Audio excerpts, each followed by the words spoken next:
You're listening to Behind the Desk, a student's podcast.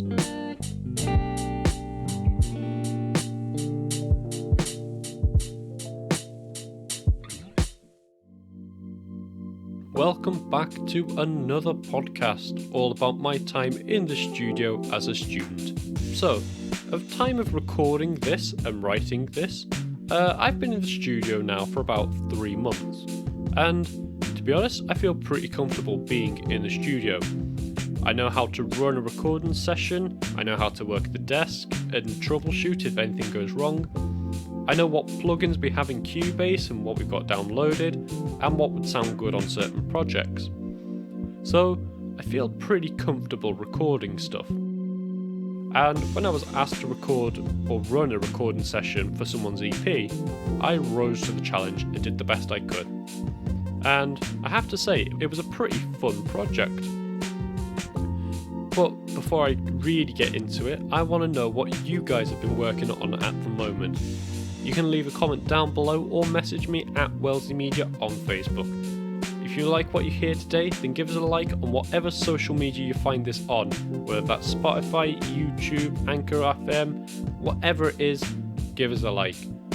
I have no idea if that works, but let's give it a try. Anyway, back to the EP.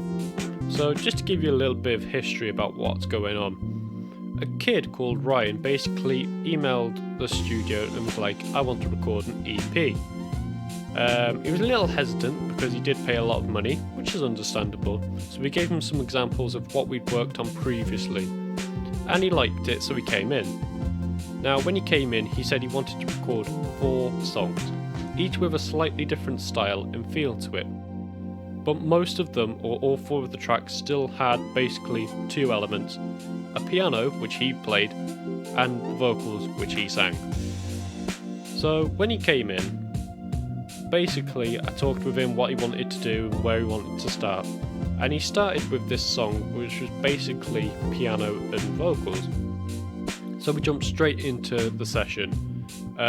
Basically I told him to play the piano part and just play it on this MIDI keyboard, 88 keys MIDI keyboard, so that if he messed up or played a chord slightly weirdly, we could always go back later and just nudge it a little bit, which happened a lot, FYI, but I'll forgive him because he was amazing at piano. He was playing lots of 7th chords and adding embellishments everywhere.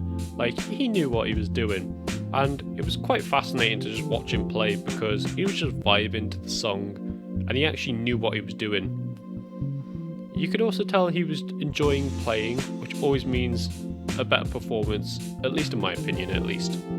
So this first song, we recorded the piano, but Brian wanted to add a bit more background instruments to fill the space essentially. His idea for the song was a really airy and spacious atmosphere, and then his vocals to sit on top and be all dreamy like. Now, I helped him achieve this. I added or suggested adding some string sections, some violas for more high-end sparkle, as well as a couple of cellos to give the track some more solid low end as well. But it also had to fit his style of song. So that's why I suggested the cellos, as they usually help with the low end in orchestral pieces that are meant to sound loud and grand and stuff like that. And that's kind of what he wanted as well. He wanted loud, spacious, and grandeur. But the weirdest instrument we recorded, at least on the MIDI keyboard, was a banjo. You heard me right, a banjo. And basically, he gave me this reference track to listen to. And in this track was a sitar basically playing a piccolo rhythm, like a pitter-patter, pitter-patter, pitter-patter, pitter-patter, like a pitter-patter, pitter-patter, pitter-patter, but a lot faster than that. But it was pushed really far back in the mix and drowned in reverb to be more of a texture rather than an instrument. So I tried to replicate this by looking through the Halion SE library of instruments.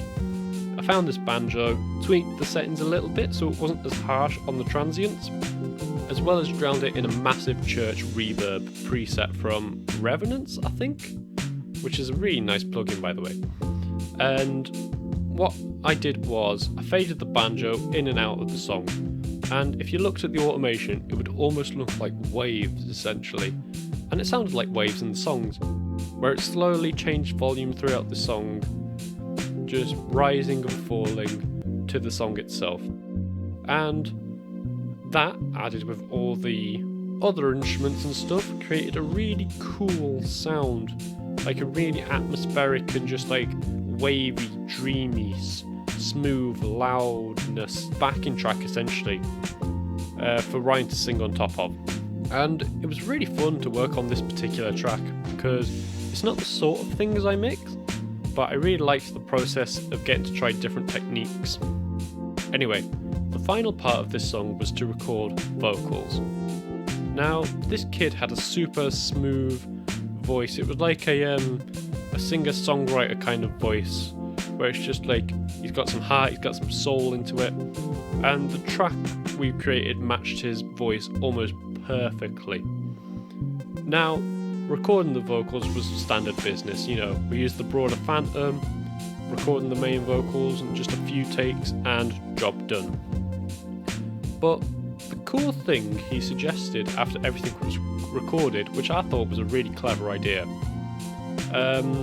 he wanted during the bridge or middle 8 section to have vocals sound like thoughts running through your head, and I managed to get this effect by basically taking snippets of already recorded vocals from this track and then essentially layering them so they interrupted or basically flowed from one another, and then added some frequency bracketing, some really soft distortion and more reverb, and infused it all together to create this like really weird effect of just like thoughts racing through your head. So imagine like you're having like a voice just constantly talk, or like several voices in your head talking to you.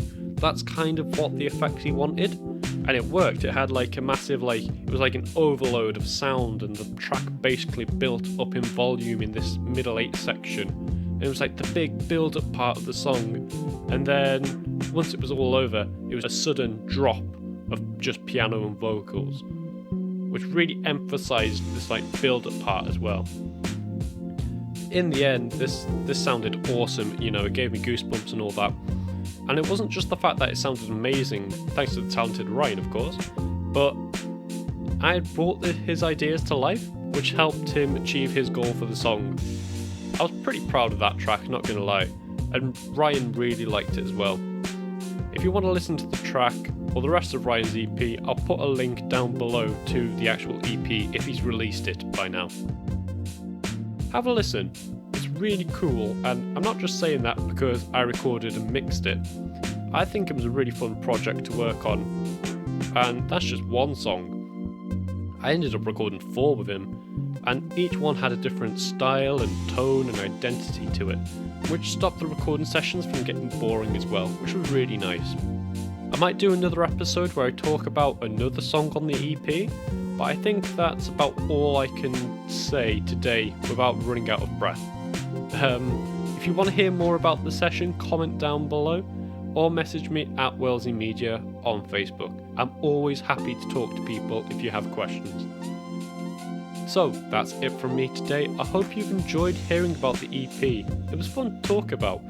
I hope you all have a wonderful Christmas and a Happy New Year, and I'll be back sometime in January.